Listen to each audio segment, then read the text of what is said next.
Hello, welcome back to my channel. Sorry it took me so long to make a part 2 for this video, but before I was so rudely interrupted by my camera kind of overheating and dying on me, I had to cut the video short and just make a part 2.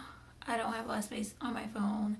I'm still filming on my phone. But yeah, in case you guys are new here, this video is like a part 2 video to like my plastic surgery nightmare video that I posted a couple of days ago.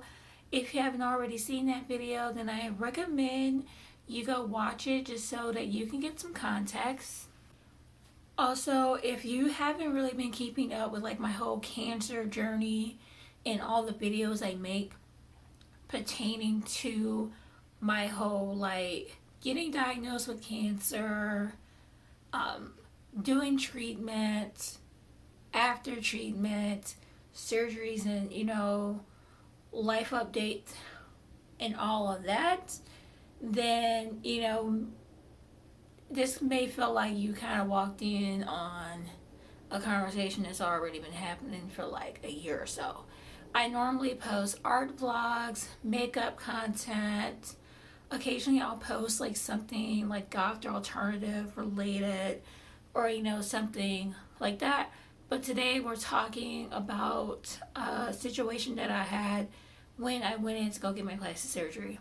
So before I pick up where I left off at, I just want to say a few like positive things about the situation.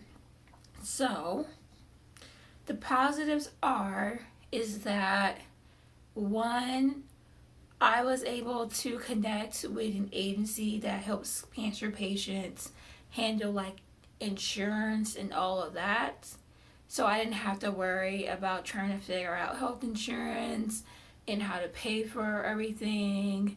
All of that's already been taken care of and covered. There's a law in the state of Illinois, I don't know about other states, but like it basically says that like if somebody gets diagnosed with cancer, then like they automatically qualify for Medicare, and Medicare has to cover like the entire cost of treatment. There are some medications that I've had to pay out of pocket, but it's mostly been covered by Medicaid here and there. So I'm not worried about being involved in medical debt. Another positive is being privileged to have access to healthcare in the first place, because a lot of people unfortunately do not have access to healthcare. And it's for a wide variety of reasons. It's not just because people are poor. It's not just because people live far away. It's all this other stuff that goes into it. I'll talk more in depth in like a different video where I was talking about where I was like kind of struggling just to get a diagnosis in the first place. And, everything like that. So positive is I have health insurance for the time being, and it's covering, the cost of most of my treatment. I was able to get the surgery to begin with. Some women don't have the luxury of being able to go through cancer treatment, chemo, radiation, or reconstruction, and I acknowledge that it is a privilege not granted to everyone. And there are people literally in war-torn countries who don't even have hospitals right now. So I do want to take time to acknowledge that the video that I posted initially, and like any other videos where I talk about some of the negative things within my personal cancer journey, that it is very much so a first world problem. But a problem is still a problem, no matter, what the situation is. Another positive is that I haven't had any complications from the surgery, aside from them damaging my throat, which is still a little bit sore, aside from just like having some minor issues with some of my stitches. I haven't, had to go to the emergency room. I haven't needed a blood transfusion. I didn't have any negative reactions to the anesthesia or anything like that. So that is a plus that, I'm very happy to report. Another positive is being in an area where it's heavily populated with hospitals. Chicago has some of the best medical care in the country, probably the world. Like, Chicago has some of the best doctors ever.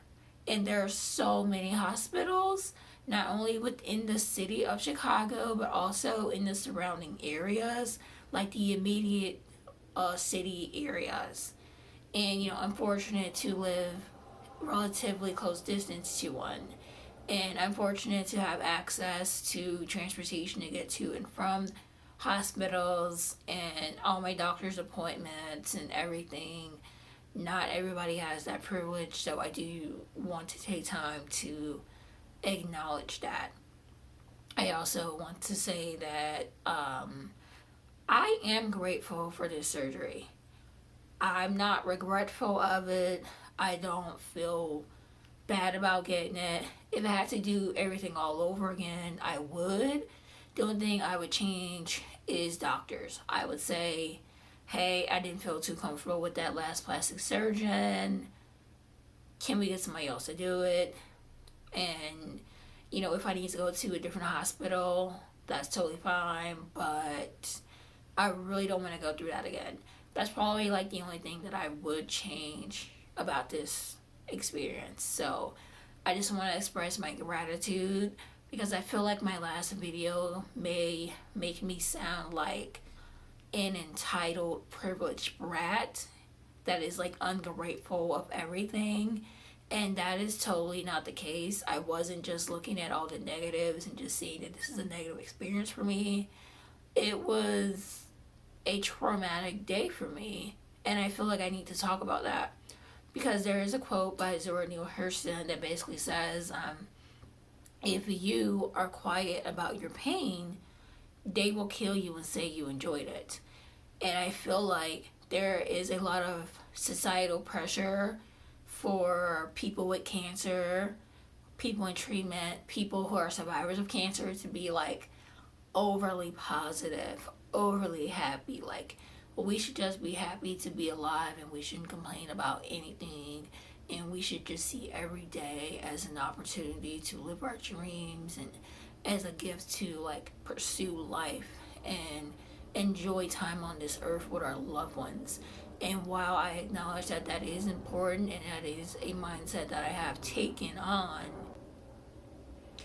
there are problems within our medical system that needs to change, that needs to be addressed, that needs to be better for the future, so that other people don't continue to go through the same things I went through. And, like, I just want the medical industry to just do better. So, with, all that said, I do want to kind of pick up where I left off on. I'm going to try and remember where I left off on. I think I do, but if I miss anything, I'm not going to make a third video. I'm just going to get everything out in this video, and that's about it. So, at the end of my surgery, when it was like time for me to go home, and I had the big IV in my right arm, and it was time for me to go, and they like asked me to stand up and see if I felt dizzy. I stood up, I felt dizzy, and then I sat in a wheelchair, and I was sitting in the wheelchair because I was going to wheel me out to my partner's car to go home. They didn't want me like walking around too much. So I was sitting in the wheelchair, and the nurse in the room with me, I asked her, hey, can you remove my IV? And she's just kind of annoyed. She's just like, no. I was like, no? What do you mean no? I'm about to go home. And she's like, no, because you were feeling dizzy. We have to keep it there just in case. And I was like, okay. Like the way she said it, just like, I don't know, it kind of rubbed me the wrong way. Like she didn't want to remove it for some odd reason. I don't know. So not even like a whole minute later, another one of the doctors from the surgery walks in the room, and like before he could even get out what he had to say, I was like, "Can we remove my IV? Can we remove my IV?" And he says, "Yes, of course. Like they should have been did that." And then he asked the nurse to remove my IV. First of all, my IV is not even supposed to be in my arm, and it's huge. And the tape that they use isn't the normal tape that they use for IVs. Usually, the IV tape is like this really thin, really flexible, kind of like tape similar to the flexible band-aids type of stuff. They use like this really hardcore, heavy duty, like I don't know, like medical duct tape, whatever crap, and they really put it on there. So she is having to yank the tape.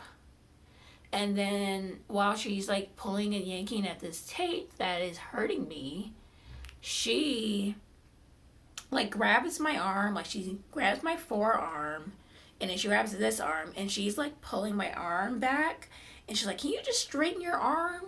I was like, "The fuck? Like, why did she do that to me?" And then she like yanked the IV out of my arm and put like a gauze and band-aid on it. But like, it's been 3 weeks and my arm is still sore. This is why I did not want to be poked in my arms, because I already have trauma from other experiences like that, and I just didn't want to go through it on top of everything else. So yeah, I don't know if the nurse was annoyed at me for asking her to remove my IV and she didn't want to. I don't know if she was annoyed that I asked the doctor after she had told me no. I don't know if she was mad that the doctor told her to remove the IV or what. But like, she had a whole attitude at me about removing this IV from my arm that wasn't even supposed to be there in the first place. They were supposed to do a swallow test on me, like give me some food to see how well I'm able to swallow it, to see like if there's any damage to my throat, what the damage is, and how to assess it from there. They did not do that test, and my throat was indeed damaged. So there's that. Nobody got me a physical therapist like I was supposed to have. And, they just told me to walk around, and that you do. And I just felt that wasn't an acceptable answer, especially because I know the exercise that I'm supposed to be doing and how to get up and get out of bed, like, properly, just from my experience through my mastectomy last year.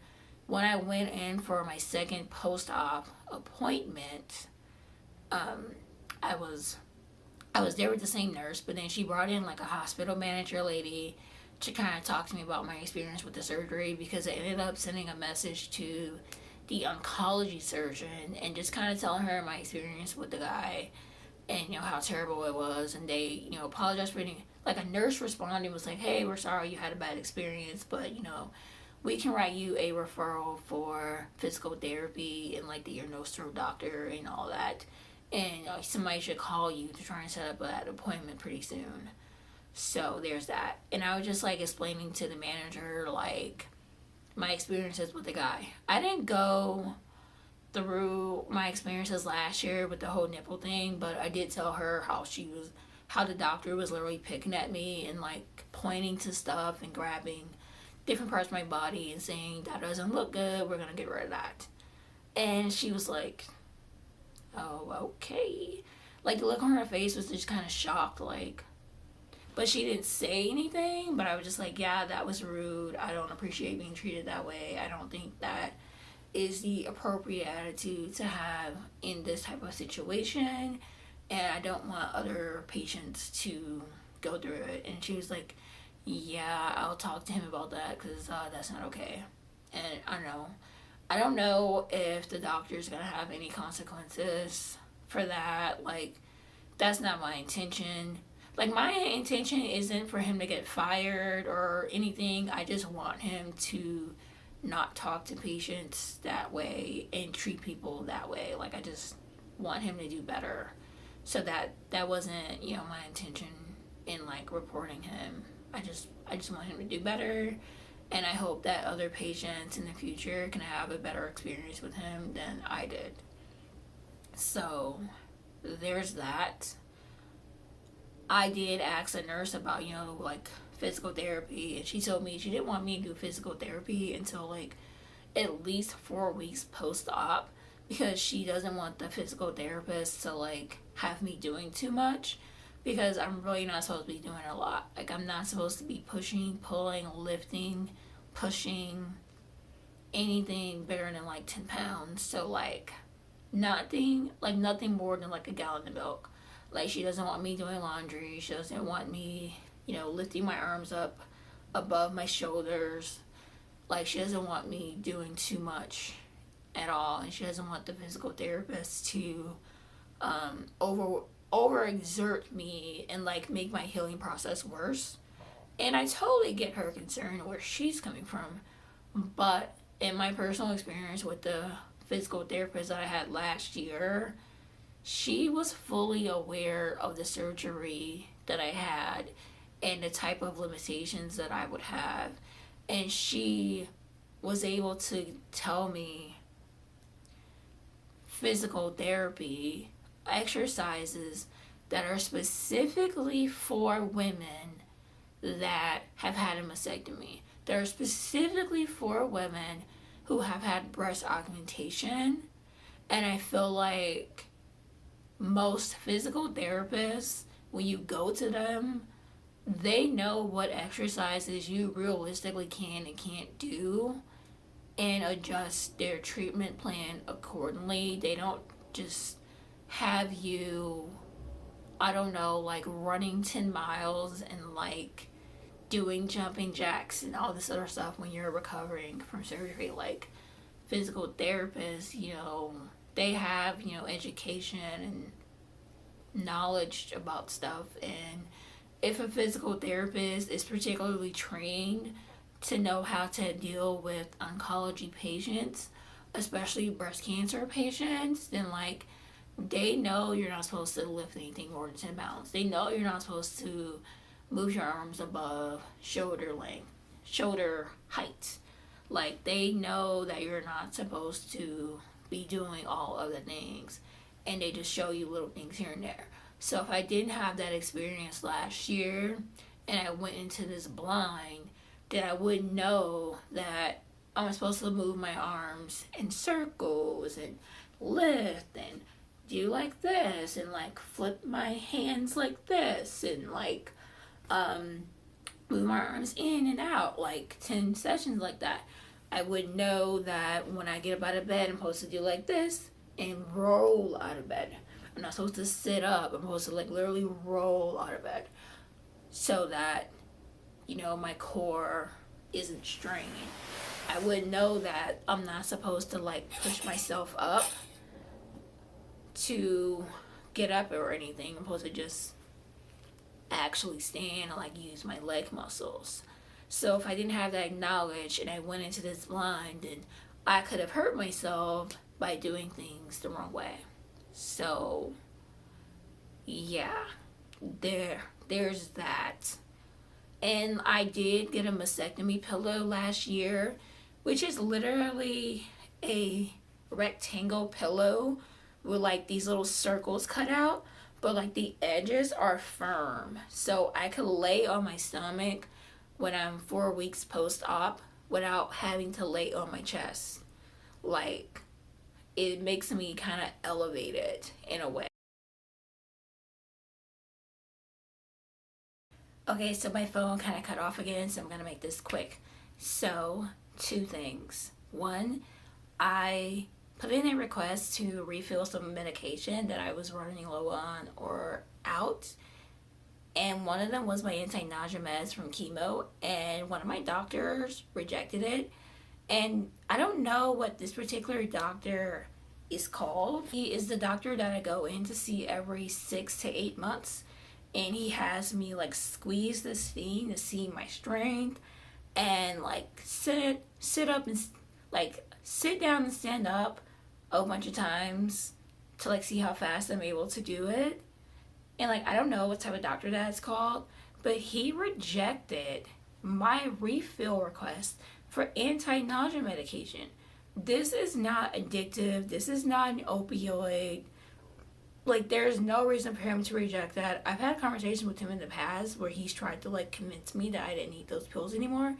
But I just talked to my endocrinologist, which is the doctor that I go to for like my thyroid condition. I have to like check my lips real quick.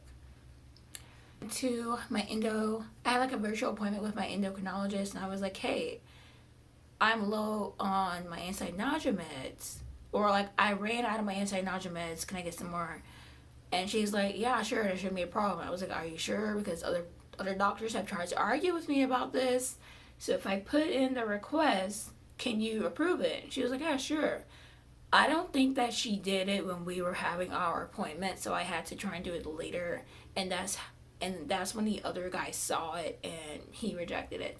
So when I go in for my next post-op appointment, I'm gonna ask the nurse to approve my request like right then and there. Another thing is the nurse told me that I can take pain pills, and she wrote me a script for Motrin, which is like a better ibuprofen type of deal. Another thing that is positive is my partner gave me a certificate that like one of the nurses gave him, and it's like a $10 voucher to get like cafeteria food, something from the gift shop, or like something from Panera, because like one of the hospital campuses, I don't know, one of the hospitals within the hospital unit has a Panera that I can go to and get $10 worth of something that he like completely forgot to tell me about. I guess the nurse gave it to him when I was asleep or wasn't paying attention or something like that. So those are positives. I'm wrapping this up. If you have any questions, please leave them below. Thank you so much for watching this video, especially if you're coming from the other one. Bye.